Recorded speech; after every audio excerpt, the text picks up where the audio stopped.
তিল থেকে তাল আর ধান থেকে চাল। ডাব থেকে হয় নারকেল। আর আমি আজকে আপনাদের মতো বোকা চন্দ্রদের পিছনে ঢালবো সার্ফ এক্সেল।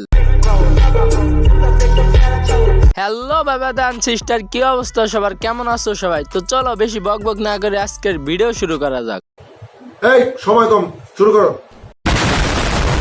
আমি কি কাউকে গালি দিয়েছি?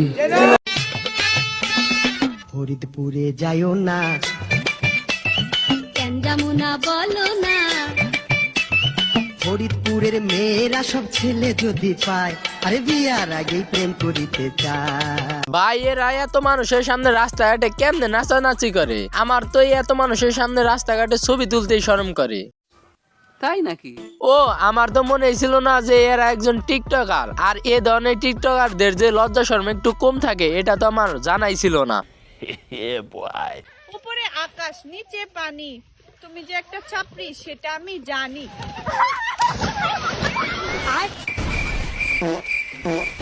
কি রে ভাই, 2024 সালে দেশটা নতুন ভাবে স্বাধীন হওয়ার পরও এই ধরনের পাগলরা টিকটকে সেই ধরনের উল্টা উল্টা ভিডিও কেমনে বানায়?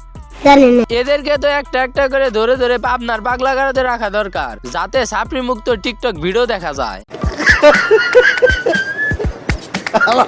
কয় কি? বাপ মায়ের শাসন না থাকলে কিছু লোকদের বুঝিয়ে দিতাম বিয়াদবি কাকে বলে। আরে বোকা চন্দ্র, তোর বাপ মার শাসন থাকলে তুই টিকটকে এসে এই ধরনের উল্টা উল্টা মার্কা ভিডিও বানাইতি না। আল্লাহ নিচে জমিন, কথা সত্য। এই বোকা চন্দ্রকে নিয়ে আমি আলাদাভাবে রোস্ট ভিডিও বানাইতে চেয়েছিলাম, কিন্তু নিজের ব্যস্ততার কারণে এই বোকা চন্দ্রকে নিয়ে আর ভিডিও বানানো হয়নি। আহারে,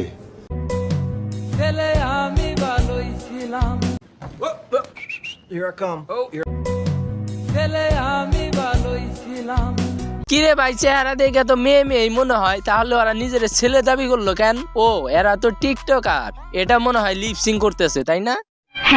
শাহজাদা রে খাওয়া দেখি সোজা করে বহাকারে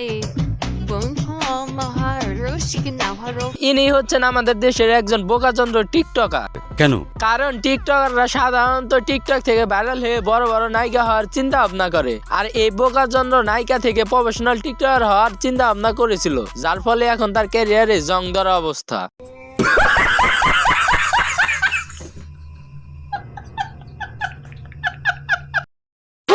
আকিজি বিড়ি খাইয়া শেষে খেকের খেকের কইরা কাশে, হাইরে কাশিতে কাশিতে যাই লঙ্গি খুলিয়া বুইরার কাশিতে কাশিতে যায়। এই বোকাচন্দ্র টিকটকারকে দেখে মনে হয় ইনি আসলে একটা কেননা আমরা দরজা দেখে বলতে পারি এখানে কতজন মিস্ত্রি দিছে হাতুড়ের বাড়ি।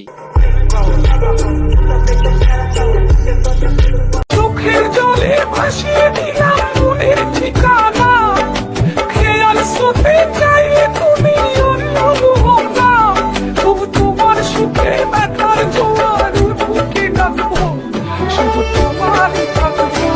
তেমন কিছু না, এটা ক্লাস 5 এর বিদায় অনুষ্ঠান ছিল, আর ওরা ক্লাস 5 এর বিদায় অনুষ্ঠানে যেভাবে ভেঙে পড়েছে, কান্নাকাটি করতেছে, না জানিয়ে এসেছে বিদায় অনুষ্ঠানের সময় ওদের কি অবস্থা হবে।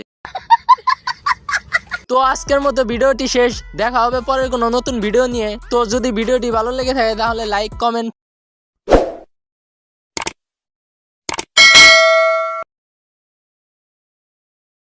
এবং আমার চ্যানেলটি সাবস্ক্রাইব করবেন।